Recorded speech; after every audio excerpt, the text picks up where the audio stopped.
Hi, everyone. I'm Rachel Searles. I'm the instructor for urban agriculture this summer, and I'm delighted that you've registered, and I look forward to getting to know you in class over the next few weeks. So let me tell you a little bit first about myself.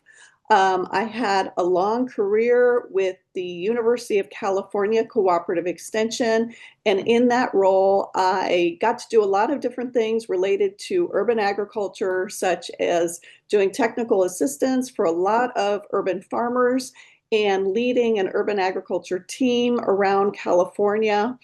Over the years, I've also worked on a book, sort of off and on, about urban farms around the United States. And as part of that, I've traveled and visited many wonderful farms and interviewed a lot of farmers. And I've taught urban agriculture classes at two different universities. Until recently, I taught at Cal Poly Pomona as an adjunct. And I think this is my sixth year teaching this urban agriculture course for UMass Amherst. My background is in agronomy and education.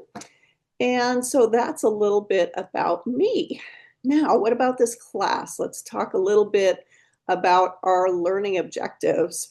First, we're going to talk about some of just the what is urban agriculture, because it means different things to different people. So we'll talk about some of the different forms, some of the different models that are out there. We'll also look at the benefits and opportunities, the barriers and challenges and limitations of urban agriculture. We'll talk about strategies. What does it take to start an urban farm? What are some of the barriers from land acquisition to city policies? We'll talk about production issues, many of which can be specific to farming in cities. And we'll also, as part of this class, each of you will prepare a case study about an urban farm of your choosing. And you'll work on something called the Plan and Personal Resource Library. That will be something related to your own individual goals. So those are some of the objectives of the class.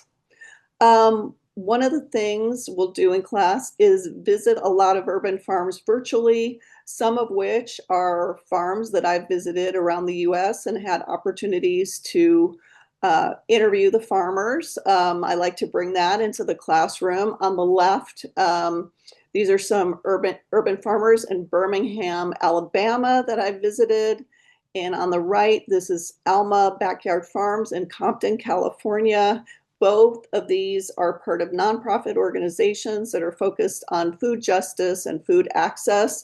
There's many, many nonprofit organizations in the urban agriculture space in the US. We'll also talk about some emerging models of urban agriculture. Just a couple examples here. One is food forests. Food forests are interesting. They're basically a public park that have lots of different food sources, everything from herbs that are growing sort of at the bottom level near the ground, as well as fruit trees, berries, nut trees, all kinds of different things that members of the public can harvest as they walk through. Beacon Food Forest is in Seattle. I also visited one in Atlanta. Then on the right, we have some vertical agriculture that we're seeing on a lot of urban farms. It's kind of an interesting way to grow more food in small spaces. We'll talk as well about animal agriculture in cities, everything from goats to chickens. We'll also talk about beekeeping and other pollinators and how they play into urban agriculture. We'll talk about the many benefits of urban agriculture, including food access, food equity, ecosystem services, and community development, and things like job creation. Additionally, we'll talk about some of the barriers that urban agriculture encounters. Things like land access, not easy in cities. How do urban farmers access land? What are the strategies? What are some of the policy barriers that urban farmers encounter? How about experience? How do urban farmers gain experience? Because many are beginning farmers. Many did not grow up with parents or grandparents who grew up on farms and taught them from the time they were children. So they've had much more of a learn it yourself journey. We'll talk too about how urban farms sustain themselves, which is particularly challenging. We'll talk a lot about marketing and distribution. What are the ways that urban farmers sell or distribute their products? Everything from booths at farmers markets to on-site farm stands to community-supported agriculture. And we'll talk a lot about production strategies for urban farms, soil management, crop management, urban farm design, to name a few. Some of our class activities, which I'll get into more in the Canvas classroom and in another video, include discussion. We'll have a weekly discussion forum. We'll have 2 blog posts, which are sort of informal writing pieces that you'll do and share with the class in Canvas on 2 different topics. And then we'll have our big sort of semester-long project, which is a case study of an urban farm. And then we'll have your project that's sort of more personal in nature. You'll think about what your own goals are related to urban agriculture and do a small project related to those. So those are some of the kinds of activities we'll do.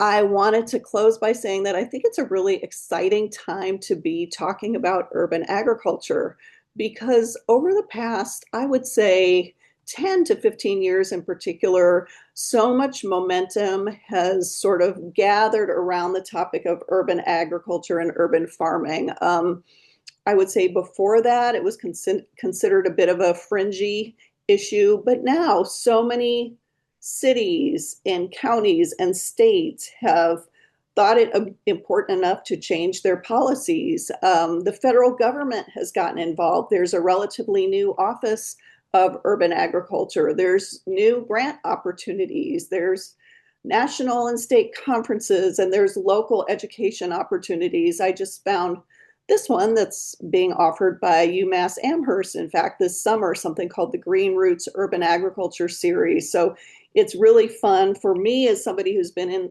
interested in this topic for a long time to see all these emerging educational opportunities and areas of scholarship. Now there's all kinds of scientists, USDA scientists, academics at major universities studying urban agriculture and its different aspects. So that has been really, really exciting to see.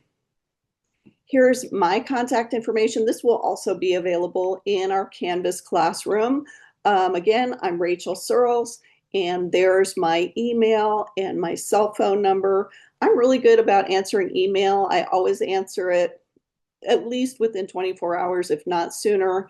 And but if something is time sensitive, you are more than welcome to text me. I'm always happy to set up a Zoom, a phone call for us. We'll also have office hours, but if it's not possible to attend those, we can find other ways to have meetings. So with that, I want to close. And again, thank you for enrolling in the class this summer. And I really look forward to getting to know all of you over the next few weeks. Thank you so much.